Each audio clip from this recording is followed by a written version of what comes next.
when my daughter decided that she wanted to accept Jesus as her Savior and be baptized, I got a call from the church. I didn't go to church.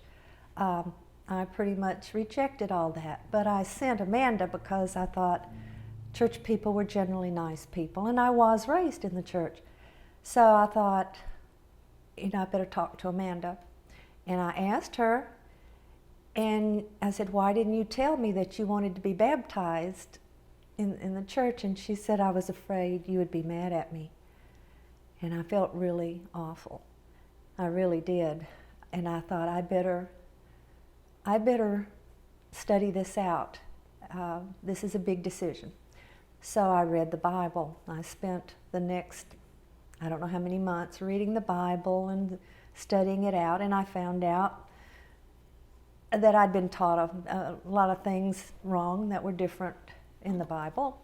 And as a result of my child, I came to a profound belief in the validity of the Bible, in the truth that we were created, that there is a Creator, and that we have a Savior.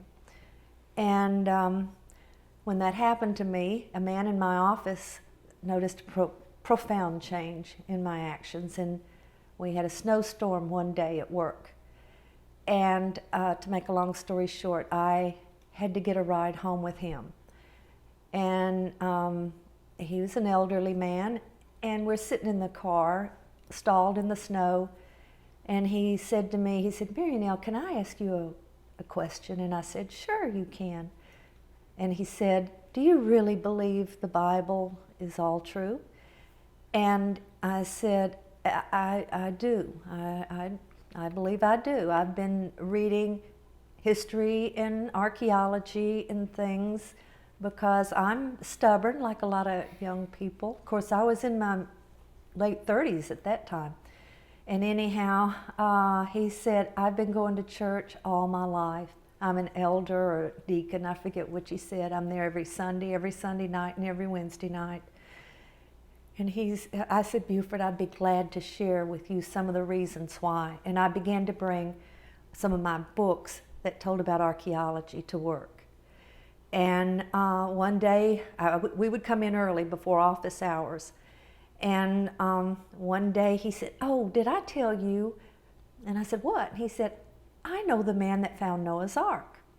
Well, I said, sure you did, because I thought I had all the books. I would go down to the Christian bookstore and buy everything. I'd never heard of this man. I'd never heard that Noah's Ark had been found. And I said, I can't find anything. Can you call him? He said, yeah, he lives, right here in Nashville. So he called him and asked him, do you have any books? Do you have any videos? This was in '87. And so he said, no, I don't.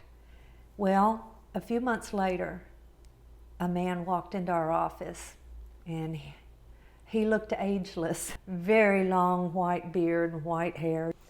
And we kind of laughed when he came in, because I worked for a stockbroker, and we didn't have people like that, wrinkled clothes, And he asked to speak to the man that had told me he knew the man that found Noah's Ark. And so pretty soon, my friend in the office brings this man up to a bunch of us and says, this is Ron Wyatt.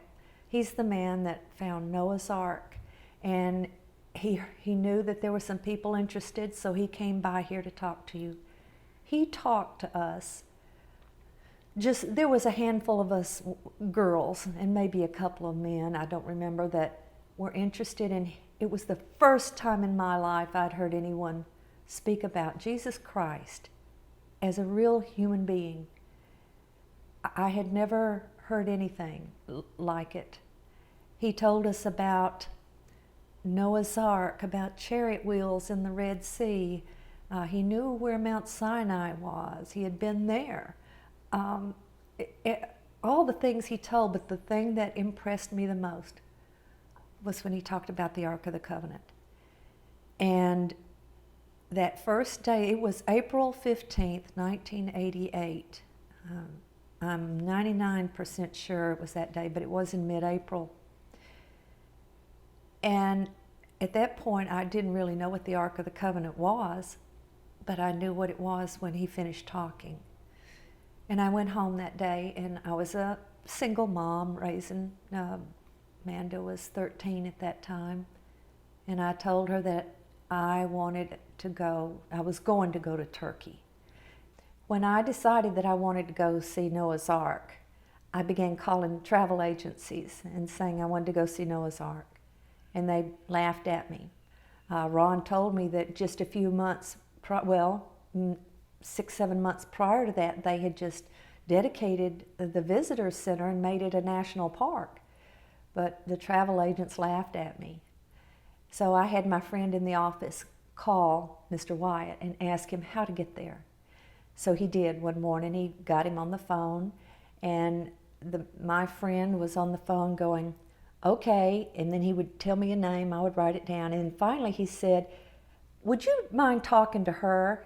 And handed me the phone, and I put the phone up to my ear, and I said, hello, and I was so nervous. I was so nervous to talk to him, and he said, oh, you're a girl. And I said, yes, and he said, when Mr. Greenwald said that there was someone in his office that wanted to go to see Noah's Ark, I assumed it was a man. He says, you can't go out there. He says, it's very dangerous. It's not, you can't go. My heart just sank, because my thought was I wanted to go out there, I wanted to film this and come back, and I could show evidence to friends and family members who may not really believe that the Bible was true and could be trusted. So what Ron said then was, there was a silence, and then he said, can you take instructions? Can you stay out of the way? Can you afford it? Because if you can, I'm going there in May 30th, and you can come with our group. And I said, okay, I'll do it. I'm going, And that was a month later, because this was, right at a month prior. So what happened next was, I called Ron to find out what I needed. I had to get a passport. I needed to find out what kind of clothes. And he said, you know what? He said, one of the men who was going to help me with the subsurface interface radar out at Noah's Ark had to cancel and can't go. He said, and I have to have someone help. He says, are you sure you can go? And I said, yes. He said, would you go with me down to Georgia? I'm going to do a job for someone using the subsurface interface radar, and I can instruct you how you can help me. And I said, okay. And so we rode down there, and that was the first time I had been with him, other than at the office listening to him. And he was unlike anybody I had ever met. I didn't know what to think of him. I didn't know if he was married or unmarried. I didn't know if he was 80 years old or 40. You couldn't tell. And we went down there. He showed me how I could help him with the radar, and it had a little bit of a learning curve, but what I did was not really anything that, anybody could have done it. And on the way home, I remember he began telling me his life story. And it was very sad, and I began to cry. It was very touching, very, very sad, and it was very personal.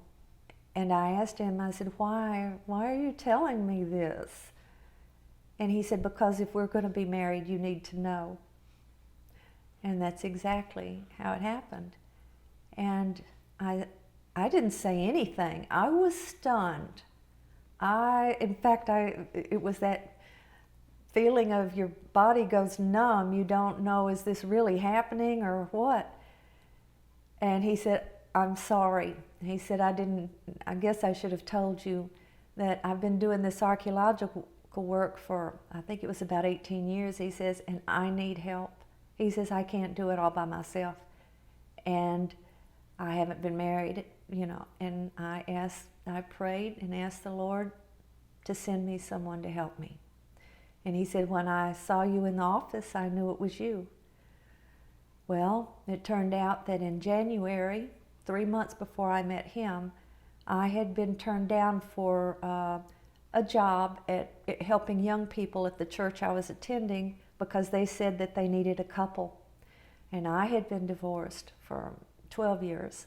And I had prayed and asked the Lord that if it was His will, that He would send me someone. That was it.